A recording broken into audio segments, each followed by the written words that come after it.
ko mēs šeit darām ar bērniem un jauniešiem, ir tas, ka mēs runājam par dizainu un mēģinām saprast, kas īstenībā ir dizains, kāda tam ir nozīme ikdienā mums, vai tam ir nozīme un kāda atšķirības ar dizainu un mākslu, kā izmantot dizainu un kā veidot to izpratni tā, lai tas mūsu ikdienu padarītu labāku, lai tās pieredzes un piedzīvojumi, kas mums ikdienā nāk pretī, lai mēs viņus varam veidot un izveidot par kaut ko labāku nekā tas ir šobrīd.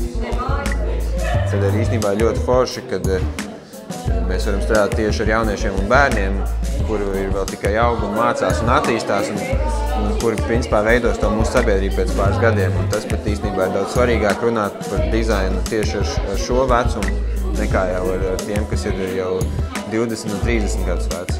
Tas ir kaut kas ļoti labs un es ceru, ka tas būs ļoti vērtīgs. Un gan jau praktizējošiem dizaineriem saprast, ko mūsdienu jauni domā par dizainu un kā viņi to uztver.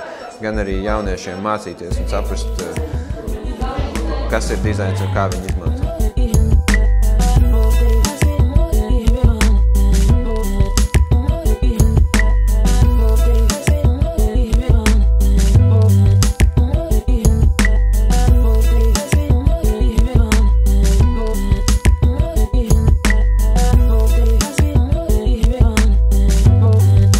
Visas, ko viņš stāstīja, man likās, ka tas bija ļoti noderīgs vispār dzīvē. Viņš pats ir izgājis tam cauri, un viņš pats ir to pašu pieredzējis. Man pajautāja personīgi, tur uzzināt pāris lietas, kas tev tiešām personīgi interesanti. Man personīgi tas likās milzīga pieredze. Un es ar lielāko prieku visu klausījos, ko viņš stāstīja. Un es mēģināju visu atcerēties, visu, lai tālāk dzīvē viss man tā kā zinātu. Šeit es praktiski redzēju, sapratu, kas ir dizains.